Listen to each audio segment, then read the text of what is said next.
Okay. I don't want to speak for them, because that's up to them.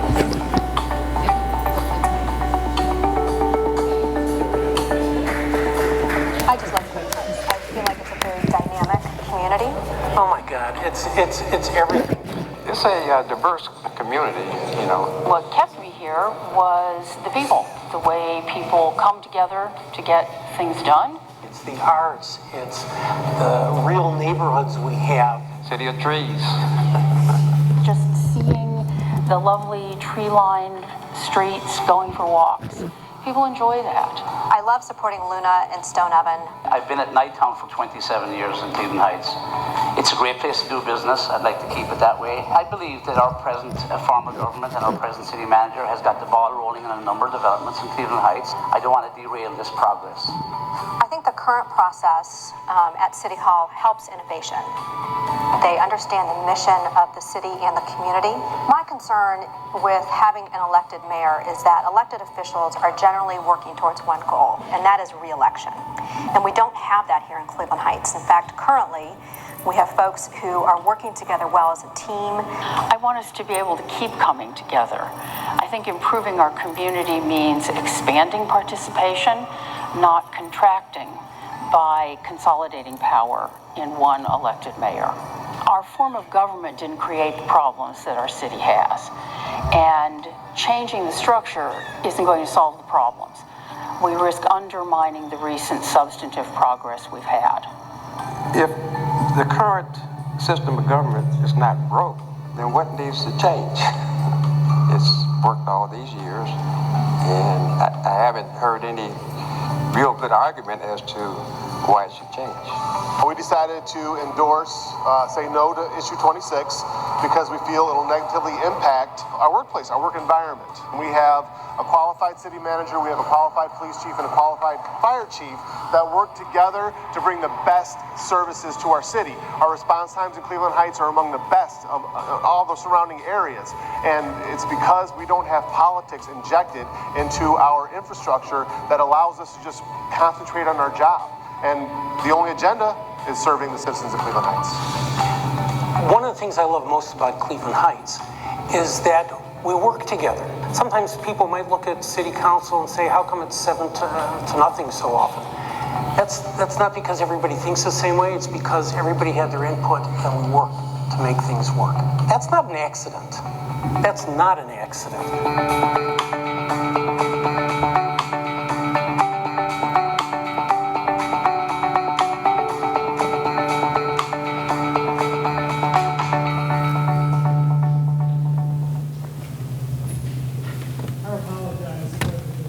On getting the audio working properly. We were here at 6:15 and everything sounded great, so I do apologize.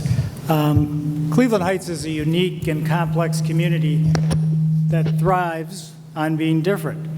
Yet we are proudly out of step with many other cities in Cuyahoga County, we feel, for good reason. We're doing what's right for all of our residents versus what may be politically more popular for a strong mayor. We work to build consensus and govern effectively and equitably that way. It's not always pretty, but it's inclusive with much better opportunity for residents to have a voice and hold their elected representatives accountable. Our government is much more directly accountable to voters than a strong mayor can ever be, and research supports this conclusion. We have 100 years of evidence right here in Cleveland Heights that our system works, and they have no evidence that their proposal will actually make things better. We have a multi-year master plan well underway that was community-generated and addresses housing, economic development, infrastructure, and sustainability. Housing prices are up 37% since 2014, and we're moving forward on development projects at Top of the Hill, Cedar Lee, Meadowbrook, and the Medusa Triangle. And have you seen the great redevelopment going on at the College Club? I encourage you to go down and check it out yourself. A change at this time could halt this progress as they stabilize our city and would not be fully implemented until 2022. Where is the evidence this proposal is better for us? Putting one politician in charge will not magically create the changes they suggest. There are always improvements the city can make, but this proposal and false claims are not what we need. We need to keep accountability, keep stability, and protect our city from this kind of politics, and I urge you to vote no on issue 26. Thank you. And now for the opening statement from the elected mayor side. First, I want to thank the League of Women Voters for hosting this important community forum. My name is Jean Gordon. I'm not a politician, a political activist. This isn't my natural environment, so you'll have to forgive me if I'm a little nervous. I am your neighbor. I'm a mother of 3 great kids. One's right over there. I am speaking into the microphone. Okay, so you guys got to turn it up. Can you turn it up?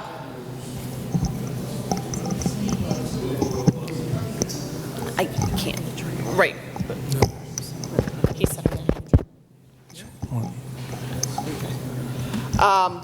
is that better? Okay. A little bit? Can you turn me up a little then? I am someone who moved to this community in 1998 with my husband as young professionals and have come to care about this community deeply. I have lived here now longer than I have lived anywhere else, and I call this my home. I hope that my kids decide to call this their home. Tonight, you will hear 2 very different visions of how government should work.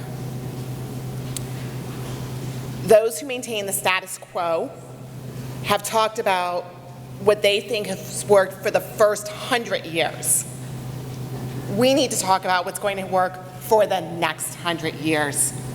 We need to move forward into the future.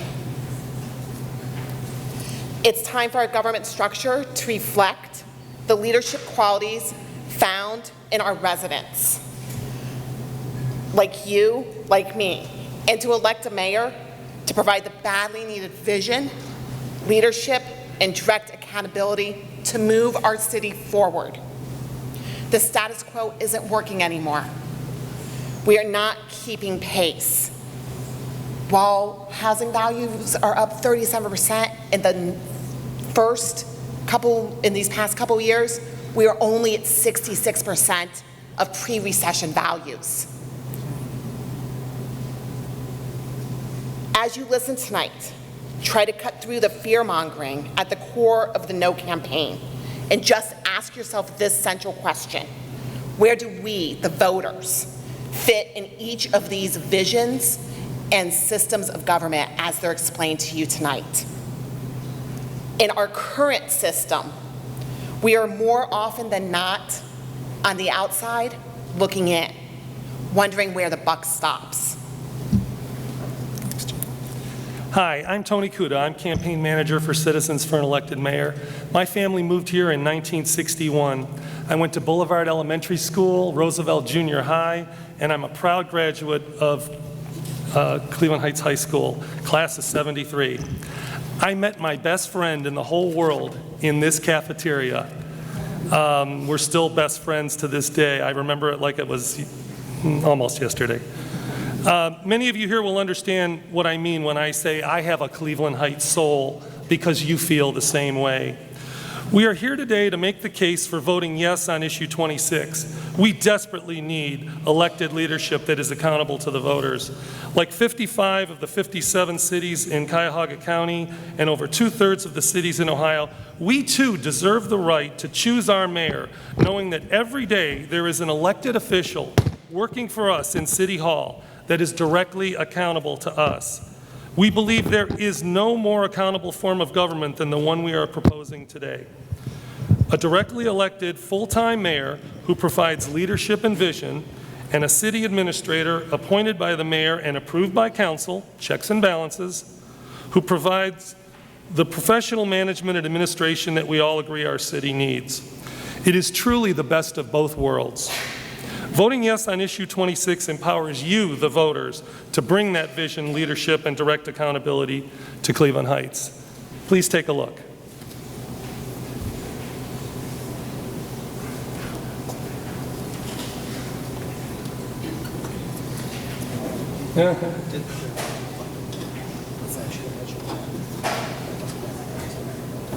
Please take a look. Take 5. Pretty please? I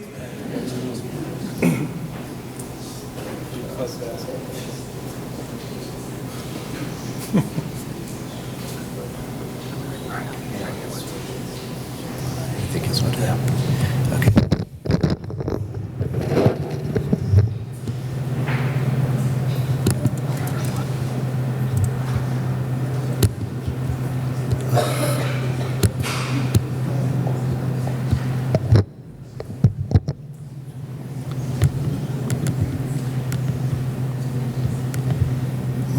Where's the setting here?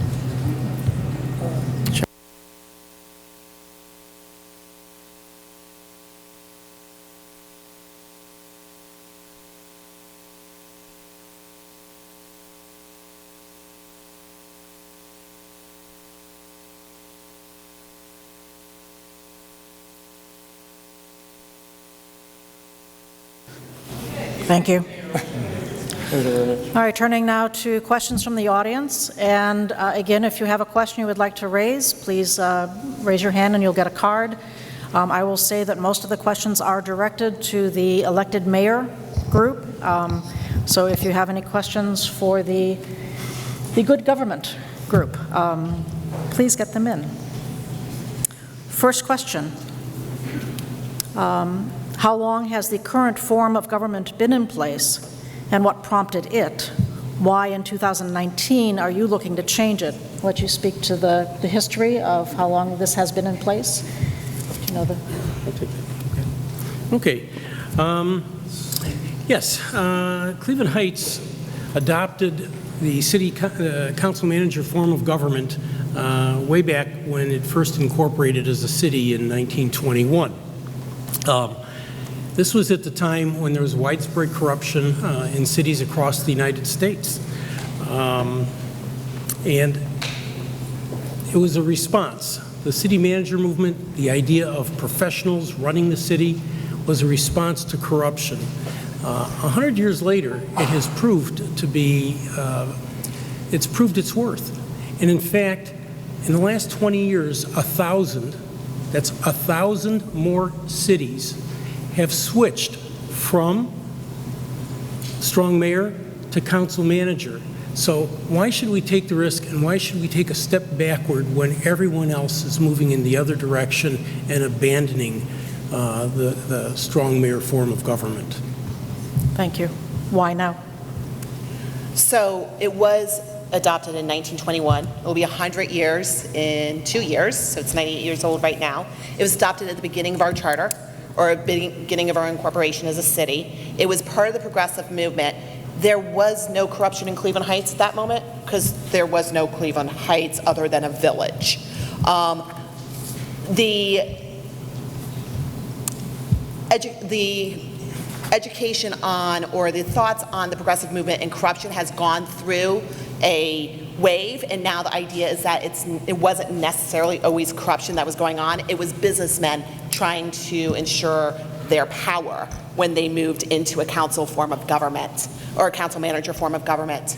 Additionally, while he may have 1,000 cities moving to manager, there have also been a number of cities that have moved back to mayor. In fact, locally, Chardon has, other cities in Ohio have, and some of the larger cities in Colorado and California have moved to a mayor system after a manager form of system. Thank you.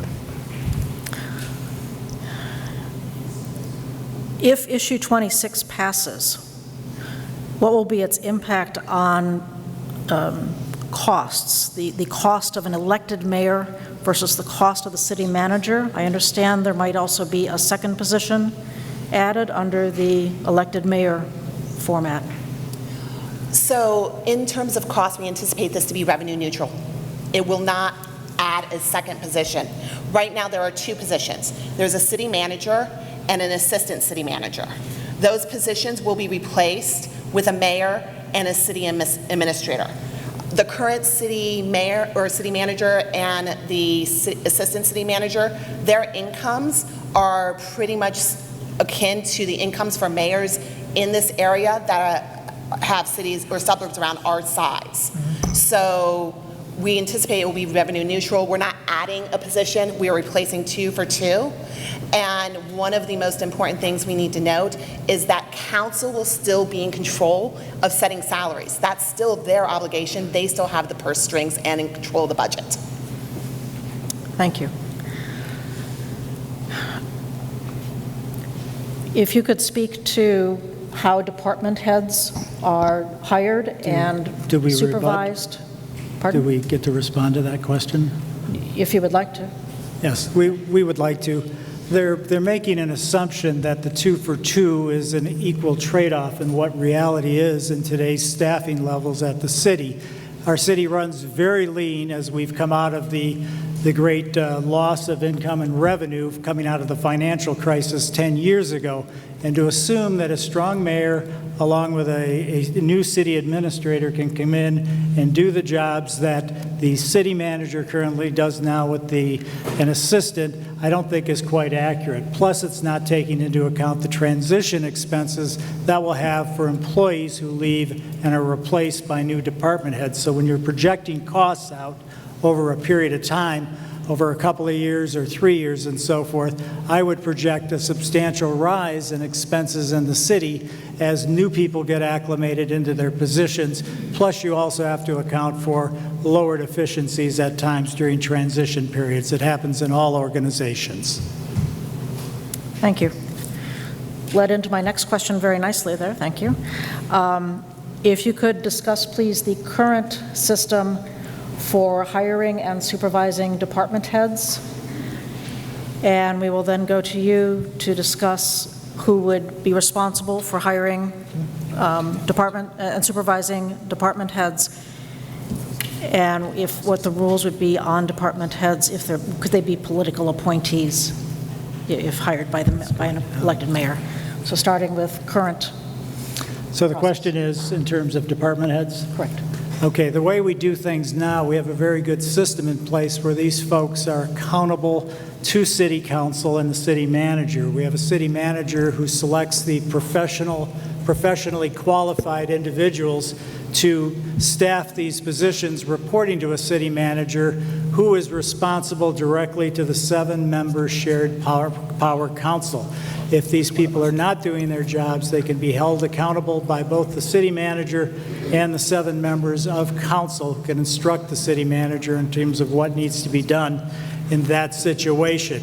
I think what our system allows, which was intentionally designed not just to help professionalize things, but to help set a model for more efficient operation in selecting qualified people that aren't in their positions because of who they know, but rather what they know and what their expertise are, helps us tremendously to get the right people in position, selected by a qualified city manager, overseen by the 7-person council. Thank you. Get a rebuttal? So currently, the city manager is able to hire all department heads, and 3 of those have to be approved by council: law, finance, and I forgot the third one. Law, finance, and there's one more. I'll get back to you on that. In the amendment, the mayor would hire law, finance, and the third one, along with the city administrator, all subject to the same approval of council. It's the same. The Department of Public Safety and the other departments, they are subject to no approval by council. City manager gets to hire them. Now, I know a lot of professionals. I know a lot of people that get hired in professional areas because they know people. It doesn't matter whether it's a city manager or a mayor, that happens. The approvals that are required now for department heads are the same approvals that will be required with the mayor. Thank you. Another question for both sides. We will start with the elected mayor first, and then you will respond. Please explain how your system would result in more development in our city. Okay. Well, economic development is one of the most important things the city does, and this is why we need an elected full-time mayor. I've spoken to so many mayors over the past year or two, and they say they spend most of their time talking to developers. And, you know, look at our neighbors, South Euclid, Shaker, and University Heights. Their economic development is far surpassing ours. You have the Van Aken project, you have the Cedar Center project. Look at University Circle, booming. Everything is skipping over Cleveland Heights. We have Severance, we have 13 vacancies on Coventry. Taylor and Noble are just in shambles. With a city administrator running day-to-day operations, a mayor can be out in the community. They can be responding to concerns and meeting with developers because they have the time to do that and they're getting big things done. Developers like dealing with the decision makers. They want to know where the buck stops. Thank you. So, okay, so what we have here is a comparison between what select other cities are doing and what their successes are, and not acknowledging the successes we have right now in Cleveland Heights. So just to run over a few of them, by the way, Van Aken, that was an overnight success in 18 years. It went through several mayors. A lot of good stuff, takes a lot of time to plan. You have setbacks like recessions, bank interest rates going up, which can derail a project that's ready to go. So we do have top of the hill ready to happen. And you know what? In a strong mayor system, maybe it would go through a lot quicker. We've had 37 meetings getting public input on top of the hill. A lot of people had a lot of concerns. The project got designed, redesigned again. And it's going to happen now. But we took the time to do it right. I don't believe Cleveland Heights is being skipped over. I feel like we have shown that in many places. We certainly have a master plan. We are executing on it. We have an economic development department. And I'm supposed to stop. Thank you. The tyranny of the clock. They all have 1 minute to answer their question, unless it seems like something that's really in-depth. Sorry.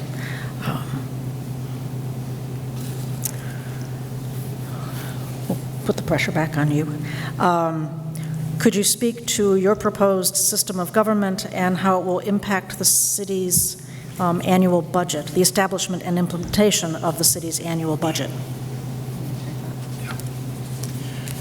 So the annual budget will be presented by the mayor and approved by council. That's what the amendment calls for. Its impact, once again, we anticipate that the budget will be well within the finances of the city. We would expect you, the voters, to require that of the mayor. We would expect you, the voters, to hold the mayor accountable for the budget that they present to council, and council to approve or not approve that budget. One of the things they talked about was anticipation of transition cost. Managers resign.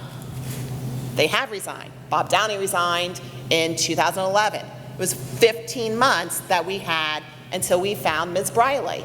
There were transition costs then. That is a typical issue for any organization, and we expect council, and I would hope you as voters would hold council to account for a succession plan that would manage a transition and its cost. Thank you.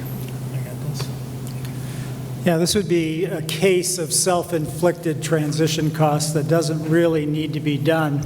You know, the new, or the mayor in the strong mayor system would have veto power over council legislation, allocation of budgets. And so if a budget was put forth where X number of dollars were going to something and the mayor decided they wanted to put it into something else, somebody that had been counting on that money, some of the many organizations we fund in this city, we're shifting the power to one person away from our 7-person shared council to make those decisions. And that can be very problematic. The budget difficulties in this situation, I don't think we should minimize. I think we'd see costs rise in this system, and just because we're shifting all the power to one person doesn't mean that person is going to make better decisions than the consensus decision-making that we have historically relied on, of putting 7 people together to decide what is the right way to go. Thank you. Different question for each of the sides. Starting with you, because you kind of led to it with your previous response. You urge the voters to vote for a strong full-time mayor. Why then does Section 4.2 qualifications of the proposal provide that holding the position of mayor does not necessarily preclude limited outside employment or other outside work? What does full-time mean? And except for removal or recall, which are in the provisions, there doesn't appear to be a remedy for a mayor who abuses this provision. Can you speak to the full-time employment aspect? Sure. So the full-time employment set forth in the proposed amendment is full-time. Any mayor who's doing this job is going to be doing it 24/7 and be out in the community. The reason that there's a provision in that section of the code is to provide for a limitation to make sure that any outside employment that mayor may have is limited and does not conflict with duties. Without that provision in the charter, a mayor can do anything, could hold another full-time job. When a charter is silent, it is permissive. So we included it as a limitation. It was such a great limitation that council decided to include almost very similar language in the revised employment agreement for Ms. Briley. We anticipate that you would hold a mayor accountable through the ballot box, and since it's a violation of the charter, it could result in a recall. Thank you. And for the good government folks, how can you be so sure we will elect someone to... May we rebut? I'm sorry. For the good government folks. Do we get a chance to rebut that, please? Okay, yeah. Yeah, we'd like to rebut that. By embedding this into their charter proposal, the mayor is going to be answerable to themselves. Obviously, the mayor is answerable to the voters, but in this particular system, the mayor will not be answerable to council like it is in our current system, where council sets the parameters of what the city manager is able to do outside the 24/7 duties of the council person, and that's a huge difference. And we need to be cognizant of that, because the mayor's opinion of what might be acceptable might be different from all of you, and you might have to wait 3 years until it's election time to do anything to hold that person accountable for that decisions. We just think it's a poor choice to embed that into the charter, and it's a flaw with what they're proposing. Thank you. All right. Competing questions, then I just found another card that offsets the first. For the good government folks, you seem sure that we cannot elect a mayor elect a good mayor like the cities around us do. And on the other hand, the elected mayor group seems certain that an elected mayor would be more responsive than council is currently. If you would like to start. Can you repeat the question? I didn't quite hear your words. I can try. You seem certain that the people would not elect a good mayor. Why can't the city elect a good mayor like cities around us do? Oh, well, certainly they could elect a good mayor. I think they usually have elected good council people. Our concern is that why take the risk of changing the system? I mean, what we're talking about here is people being concerned about economic development, about one department, and using that to up... You can't hear me? Oh, I'm sorry. Is this better? Okay. Thank you very much. I find it hard to understand how we want to change the entire form of government because we want one function of that government to change, which is the economic development side of it, and that there is this concern that it will somehow be better if we have someone who has lots more power consolidated in him. And so I'm not worried about it not being a good person. I just don't understand why we need the upheaval for a small possible improvement. Thank you. And you? This is exactly the accountability we need. 4-year terms are standard. They're trying to make it sound like electing a mayor is some weird thing that has never been done before. And oh my God, the sky is going to fall. That's just so not true. Just look around. Look around at our sister cities. You see mayors functioning and those governments surpassing us in almost every single category that can be measured. I want to go back to one of the things that they said earlier. They were talking about that it took 18 years to get the Van Aken project. We've been working on top of the hill for 50 years, 50 years. And when you talk about a veto being something that, that's checks and balances. That's how government works. If the council wants to override a veto, they can get 5 votes and override the veto. We have all the power in one branch of government now. That is dangerous.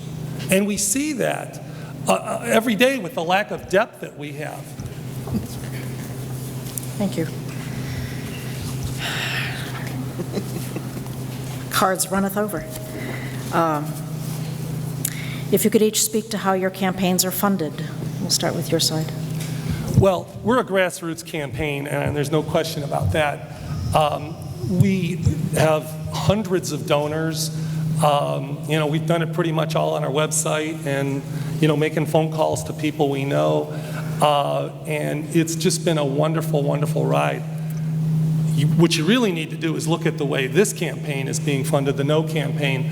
They say stop political deals. The first thing they did when we got our 4,000 signatures, it was go out and get $25,000 from Washington, D.C. from a lobbying group in matching funds. That's what they did. Their average donor might be as much as $1,000. Their average donor, it was at the last reporting. Our average donor was at our last reporting was a little under $100. So, I don't think there's any comparison. By the way, if you'd like to give, please go on our website. We got a lot of ground to make up with these guys. I wish our average donor was $1,000. We got a lot of catching up to do, but just like a labor union, the International City Managers Association, which is an association of professional city and county managers, they pay dues to support their mission, which promotes best government practices.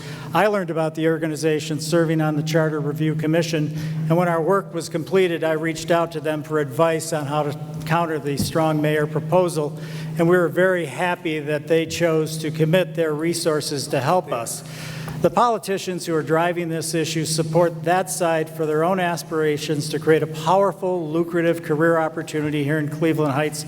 And quite frankly, we don't have any big names or party on our side other than that most of all of the current and most of all of the living former Cleveland Heights council members support our position. That should tell you something. Council manager governments are typically 10% more efficient and 57% less likely to experience corruption in their operations. Thank you. What are the requirements in your proposal for a mayor? Do they have to be a city resident? What are the other requirements to be elected? We couldn't hear the question. Sorry. What are in the petition, in the ballot language, what are the requirements to be elected mayor? Do they have to be a resident? Are there minimum requirements to be a mayor? They're the same requirements that are in every other charter pretty much in Cuyahoga County and across the country. And they're the same requirements for council. You have to be 18 years old. or is it 18 and a half? 18 years old, and you have to be a resident. And, if you look at the requirements for president, you have to be 35 years old and a citizen. So, but we trust the voters. We trust the voters to pick somebody who's going to be fantastic. Let me tell you, I want to tell you why some of the former council people and the current council people want to keep things the same. They want to hold on to power. That's what they want. They want to hold on to it like grim death. The people that wrote this charter are dead. It was 100 years ago. We have to ask the people of Cleveland Heights every 100 years, how do you want to be governed? I'd like to respond to that on behalf of the current council members who serve because they love this city. They don't serve for power. They don't serve for the whopping $9,000 they get paid on an annual basis.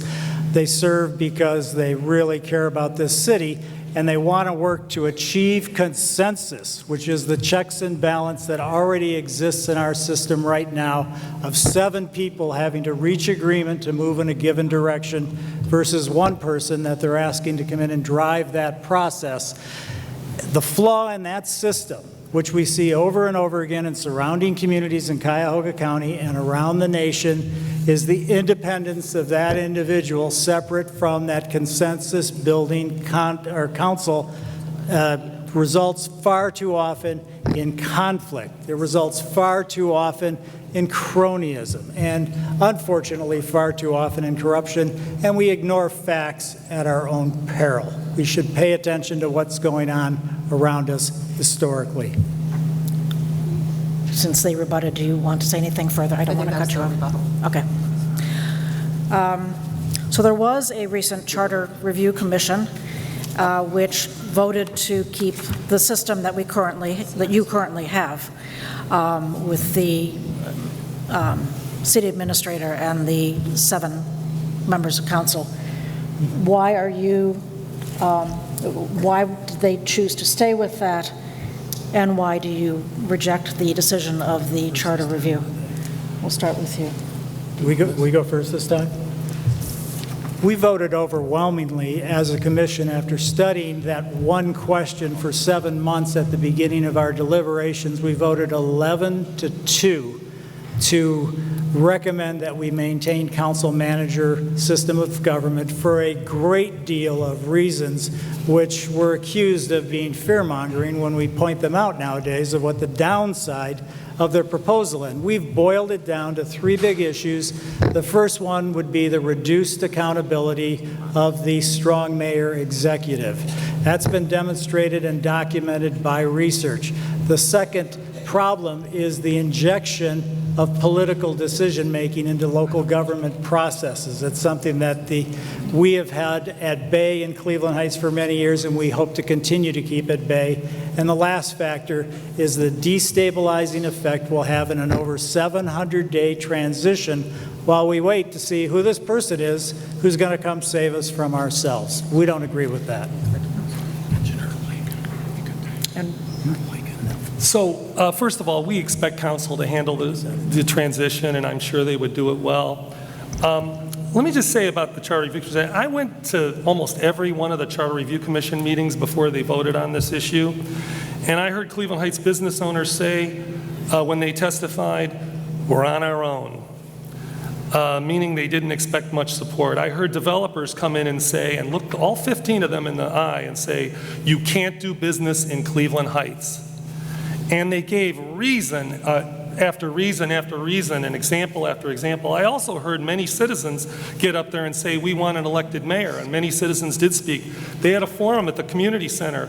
The vast majority said they wanted an elected mayor. They did an online survey, the Charter Review Commission did, and the vast majority said they wanted an elected mayor. So we went out and we got 4,000 signatures in 3 weeks, and believe me, the people were not saying, we want to keep this government the same. But this is the problem with this form of government. It leaves voters out of the decision-making process, and that's the Charter Review Commission is a microcosm of what's happening here. You know, it's another body, hand-picked body by council. This is what you have when you have one branch of government and they're choosing the people that are on the Charter Review Commission. You get this, you know, this, what do you call it, groupthink. Thank you. And that's it. Starting with you this time. If we go to an elected mayor system, what would this mean for council's job and responsibilities? I mean, council would have the same responsibilities that they have now. It's just that the city administrator would not report, and the city administrator would have the same exact credentials as the city manager does. The city administrator would report to the mayor. And you have to ask yourself, do you want a city administrator reporting to 7 part-time council people who are never in the building during working hours, or do you want the city administrator who runs the day-to-day operations reporting to the elected executive that we chose? That is the executive branch of government. That's the people you have there.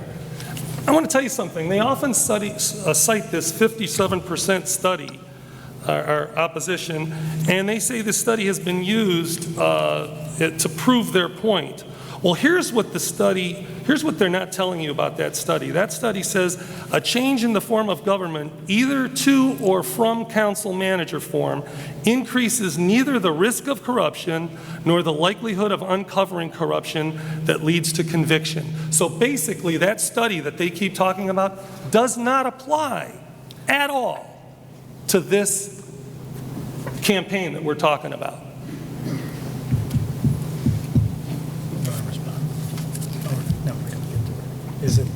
Do we get to respond? Here, we lost track here. Yes. Would you like to respond, or would you like me to respond? Go ahead, I might you. Actually, that study does apply. It's a peer-reviewed study out of the University of North Carolina. It's posted on our website. We encourage all of you to please take a look at it. We also talked to the authors to make sure we understood the ramifications of that study. You know, the charge has been made that the Charter Review Commission was handpicked and somehow biased. Nothing could be further from the truth. We were very divided right from the beginning, with a large number of undecided people who worked together for a lengthy period of time, far longer than we had ever imagined that this would take to make consensus.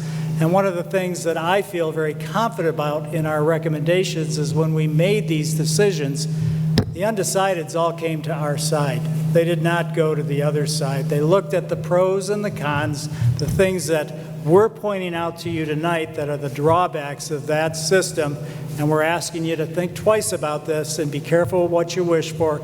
We should not ignore the obvious problems we see all around us in this county and through other towns around the country. Thank you.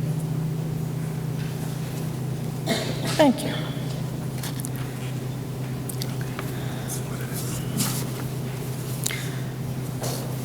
I've got to turn this around. Related question for each of you, based on accusations.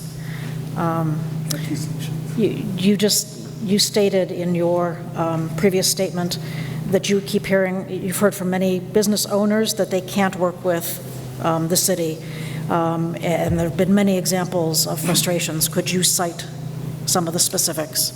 You know, I actually, that was at the Charter Review Commission where developers testified. One of the things they said was the Meadowbrook Lee project that council, this is just from memory from like a year ago, that council let a 30-day period expire. They mentioned a lot of non-returned phone calls when they called the city manager about projects. But again, this isn't coming from us. This is coming from developers. If you read in the Heights Observer about Blush Boutique closing, Lloyd Klopper specifically said she does not hear from council. She doesn't get any support from City Hall. She doesn't hear from the manager. Her store in Chagrin Falls is still open. Winking Lizard left Coventry, moved to Mayfield. Guess what they have there? A mayor. Guess what Chagrin Falls has? A mayor. You can go and read the article about Blush.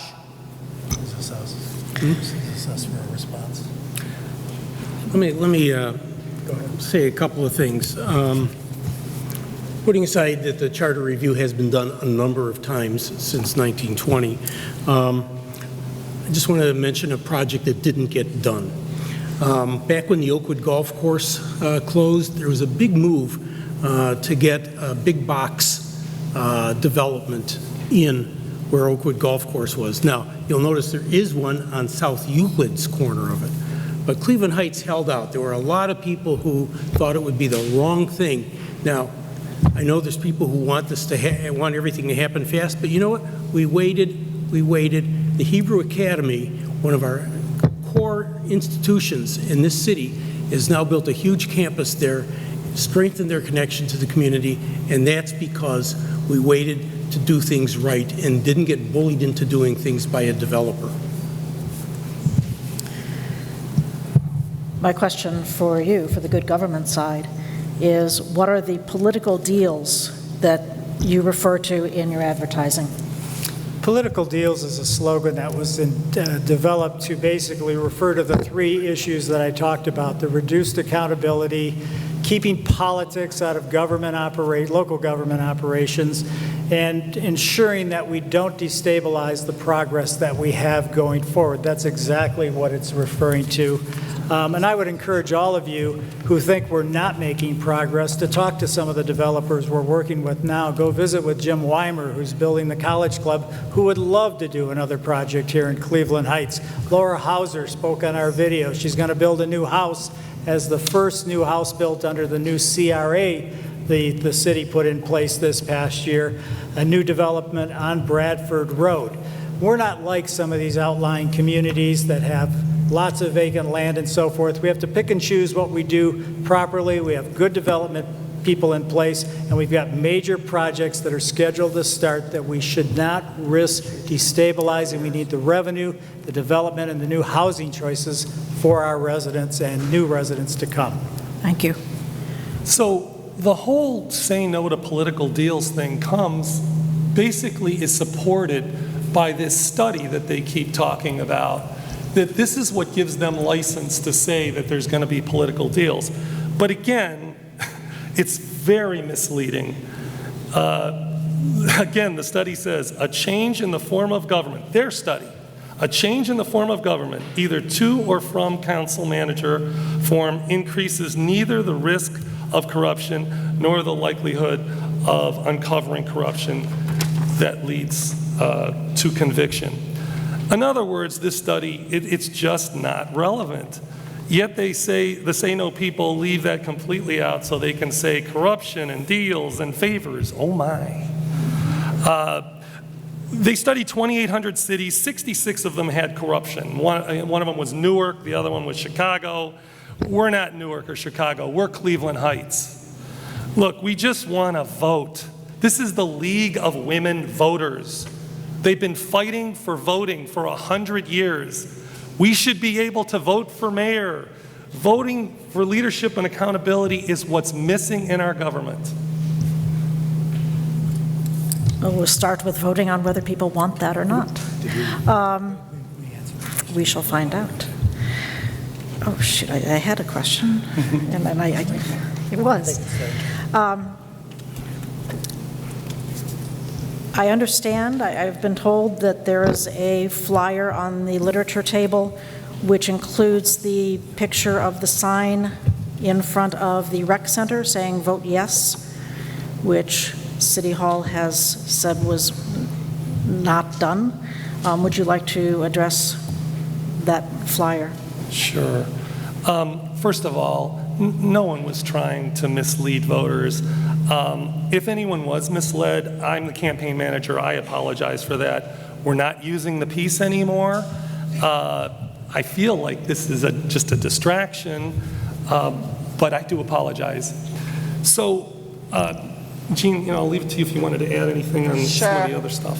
Oh, well, just on that piece, the intent was maybe cheeky. We figured, given the fact that 5 out of 7 council people were running actively against the mayor proposal, that it was cheeky, that it would be on the sign. We apologize. We never intended to mislead. You know, I want to note and want to go back to the fact that they have said, you know, development is happening and we shouldn't slow it down. And that we're picking and choosing our development. It shouldn't take 50 years to pick and choose a development. 50 years. Thank you. I'd like to rebut. This is obviously political shenanigans that we're trying to keep out of our city.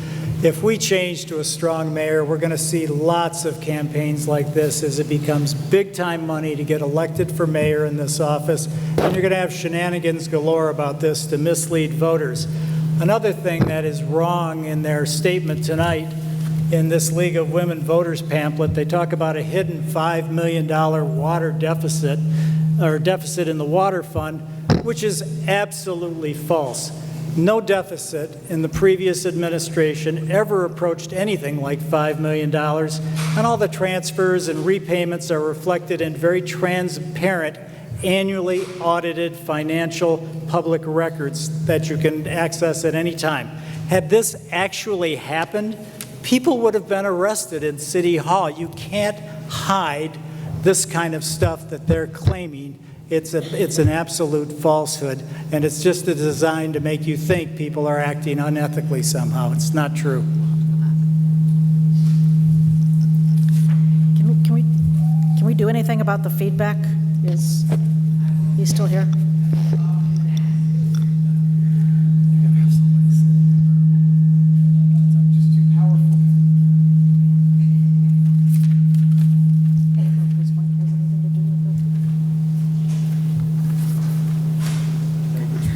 Can you still hear us? If you could. All right, if each side, starting with the good government group, for people who have not been paying attention to City Hall administration, could you talk about the day-to-day city operations under the current city manager process? And then if you could talk about how the day-to-day operations within City Hall would change with an elected mayor. And you can take 2 minutes on this one if you need it. Wow, day-to-day operations, that covers a heck of a lot of territory. City manager's in charge of police. Who makes decisions? Huh? Who makes decisions? Where do phone calls go? How does information flow? Okay. Okay. The obvious place you start is you look at the city manager, who makes decisions, but it's based on working with all of their department managers. I'd like to just mention, by the way, that when the recession hit, the city laid off over 50 people. That's a lot, 50 full-timers. Never hired them back. So we don't have a deep bench. Our managers aren't desk jockeys. Everyone's running as fast as they can. So I'm going to say that we wish that everybody had more time to make phone calls and communicate with each other. But putting that aside, I'm really not quite sure what you're asking. I mean, you have an organization, you have managers who report to the city manager, police, fire, housing, planning, economic development.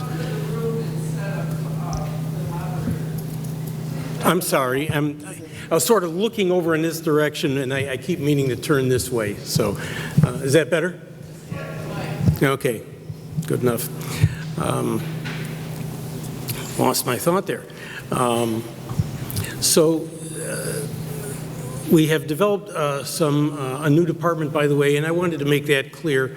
In addition to all the traditional things that everyone's used to, garbage, snow removal, all that, we've added an economic development department specifically to help grow the tax base and provide the funds for improved services, and it's why you are seeing the growth and the new projects that are getting started now. Let me leave it at that. Thank you. So the question is about day-to-day operations under a mayor. First of all, you're going to have somebody in City Hall every day that you put in there. That's a big difference. You put them in there. They're watching your tax dollars, and they're accountable to you. The mayor is going to change the culture. Any mayor that gets elected knows you have to return phone calls. Managers don't have to return phone calls. They're not even required to do that. They're not elected. They're not answerable to you. And the city administrator is going to handle the day-to-day operations. So that's what's going to be happening in City Hall. You're going to have a mayor that's in charge. You're going to have a city administrator running the day-to-day operations. The city manager has no day-to-day accountability. Sure, they get reviewed every year, but there's no day-to-day accountability there because there's nobody there during working hours that we put there. Rebuttal? No, they went first. Oh, that was the rebuttal. We already Oh, did. I'm sorry. No, thank you.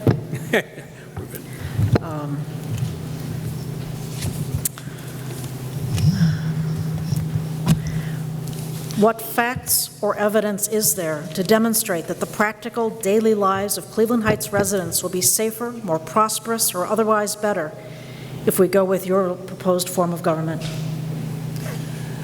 So people keep asking for facts day to day. I can say look at cities around us with mayors. We can look at that. They'll point to other cities that haven't done as well. I can point to cities. What I can tell you is that you have the opportunity to vet the person we elect. You, the voters, me, us, will have the opportunity to vet the mayor. Right now, I don't get to vet a city manager. I don't get to remove that person. And while they talk about day-to-day accountability, and they say we can fire a manager, you know what? We don't. We don't in this city. Bob Downey was here 27 years. Tanisha, through her contract, will be here 12. The average tenure for mayors elected in Cuyahoga County is 11.6. The only mayor currently who has been here longer than our prior manager is Dennis Clow out in Westlake for 33 years. But, you know, I'm pretty sure Westlake's happy with him. We get to make our vote every 4 years and choose that. We'd like to rebut, but would you just clarify the question? No, it's your, it's for you as well. Oh my God. Facts and figures. Okay. How do you think the lives of the people of Cleveland Heights will be improved? Oh, it's right here. What facts or evidence is there to demonstrate that the practical daily lives of Cleveland Heights residents will be safer, more prosperous, or otherwise better if we go with the current form of government? The problem is there really isn't any evidence. We looked at the evidence that was out there. We looked at other cities, and a lot of the comparisons that they use just don't hold water. And one of the ironic things that we feel on our side of the campaign, being the ones who are promoting a no vote, is we're the ones who are ironically promoting how good our city actually is and how much we actually have going for it. We're not like South Euclid. We're not like Lakewood. We're not like Middleburg Heights. We are Cleveland Heights for a reason, and we have a great community that we feel very proud of, and we hope all of you are proud of it too, and all of the things that we've accomplished and all the things that we're going to accomplish going forward. I don't think anything would have happened differently. There was a factual inaccuracy in their statement. Bob Downey was asked to resign 6 years ago in his position. City managers are accountable to council, and they can be changed, and they meet weekly with the council in public meetings. It's not like nothing ever happens when Thank you. that's not going on. I'm sorry, I went on too long.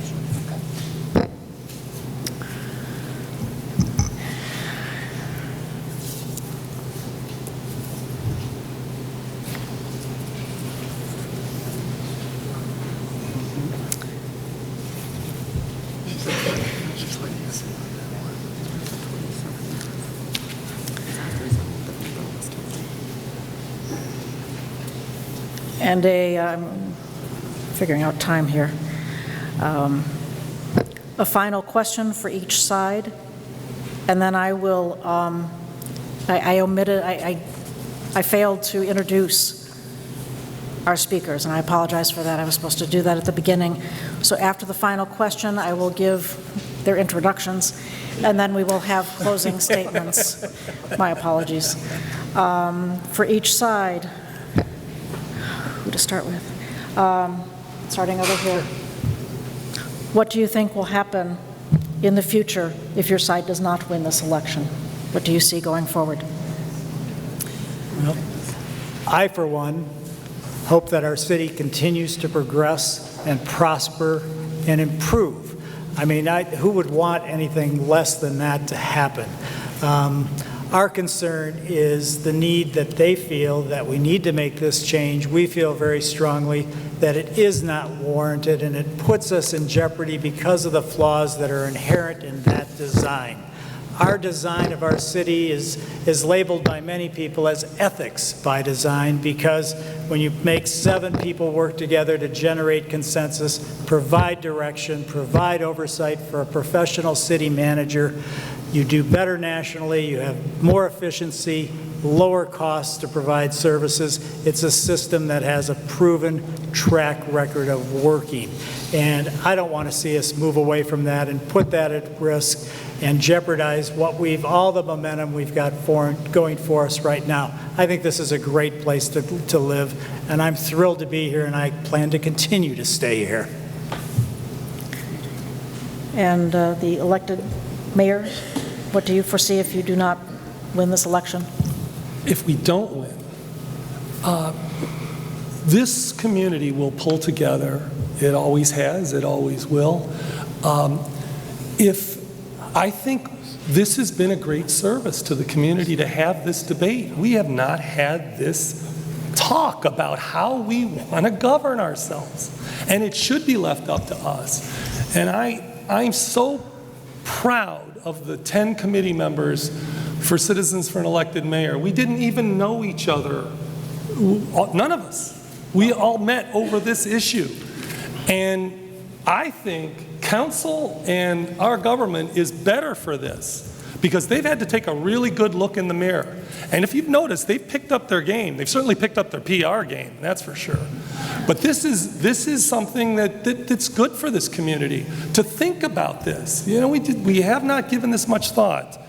Gina, if you want to add something, please do. Sure. If we don't change the form of government, we will continue to be the great city we are. But I fear that not many people out there will get the opportunity to know what kind of a great city we are. Thank you. We just want our government to be as good as the people of this We'll have community. closing statement in just a moment. Sure. To introduce our panelists. I was so anxious to get to the questions. From the Citizens for an Elected Mayor, Tony Kuda is the campaign manager for Citizens for an Elected Mayor and a longtime resident of Cleveland Heights. He now resides in the Oxford neighborhood. Tony teaches government and sociology at Cedar Heights High School and was formerly a community organizer for Heights Community Congress back in the 80s. Jean Gordon is a committee member of CEM and an attorney with Browse McDowell. Jean and her husband moved to Cleveland Heights in 1999. Jean has 3 children, her oldest a senior at Heights High. She is a board member at the Nature Center at Shaker Lakes, a former board member at the Music School Settlement, and a former PTO president at Communion of Saints School. On the Cleveland Heights Citizens for Good Government, we have Mike Gainier, a leadership consultant, vice chair of the Cleveland Heights Planning Commission, co-chair of Cleveland Heights Citizens for Good Government, and former member of the Charter Review Commission. And Lenny Horowitz, the former owner of the Food Project and Earth by April, is a member of CHCGG. He was a city council member from 1982 to 1993 and is a current member of the Planning Commission. We will now have closing statements in the reverse order, so therefore we will start with the Citizens for an Elected Mayor. Well, thank you, Wendy, and thank you, League of Women Voters, for hosting this important forum and allowing the citizens to get a clear picture of issue 26. Like the League of Women Voters, we're fighting for our vote as well. In the end, the debate over issue 26 comes down to the core issue of whether we, the voters of Cleveland Heights, fit into each of these forms of government, or how we fit in. Let me summarize what you heard tonight. You hear fear and cynicism and mistrust of us, the voters. Our message of empowerment and trust in the voters of Cleveland Heights to elect leadership that can move our city forward and that we can hold directly accountable is very clear. Their arguments say little about how a mayor would actually govern, but a lot about what they think of us, the voters. This study they keep citing has no relevance to the choice we're about to make. It just serves as misinformation to justify the fear-mongering campaign that they've launched. If you look at Shaker, South Euclid, University Heights, there is simply nothing to fear. Nothing. An elected mayor working with a qualified city administrator is the best of both worlds. We're not deprofessionalizing City Hall. We're keeping that, but we're adding leadership and accountability. So you should ask the No campaign to look you in the eye and tell you that they do not trust you to elect and hold accountable a mayor. You need to do that. They should also tell you why our city cannot produce the talent and great leaders that other communities have produced. So ask them, why don't you trust the voters of Cleveland Heights? Please ask them that question. This city needs visionary leadership that is directly accountable to us, and that means voting yes on issue 26. We know we couldn't answer all of your questions or go deeper at times, so we will remain here afterwards, and we invite you to come with us to the Bottle House after this. Sorry, it's a cash bar. We're a grassroots campaign. But again, thank you so much for having us, and thank you, League of Women Voters. So, and I'm going to speak into this. It's not just about a mayor. Of course, this time it's the mayor. There are cities that directly elect. Can you hear me? Okay. There are cities that directly elect many of their executives, not just the mayor, but right now we're talking about the mayor. I want to go back to Cleveland Heights adopted the council manager form of government from the day it was incorporated as a city. It was an early adopter then. It's a leader now. 55% of the cities in the United States have city managers. That is up by 10% in the last 20 years. It is clear that that is the direction things are going. That is what's working for especially mid-sized cities. And yes, there are a lot of them around here in Cuyahoga County that do have strong mayors, but Cuyahoga County honestly has never been a great leader compared to other counties. So let me drop back again. It's not an accident in Cleveland Heights that we have maintained healthy, walkable neighborhoods that exist in few other places. Legacy, Village, Crocker Park are Disney World versions of the real neighborhoods we have and that we treasure. We've taken the time over the last 40+ years to do it right. Maybe we've been out of step with nearby communities, but hey, let's stand up, let's shout that we're proud to be different, and let's protect our community's heritage and future by voting a resounding no on issue 26. And I'm going to turn this over.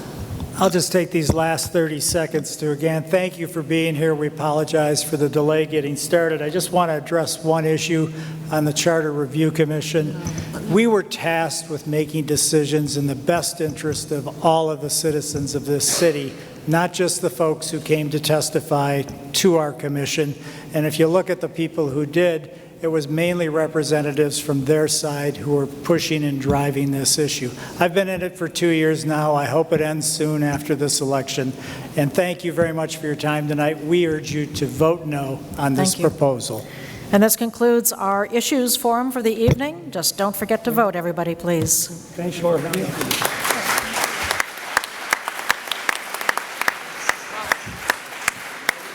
We're going to show our video if anybody wants. Places that happened over a decade ago. Areas like Severance are becoming wastelands.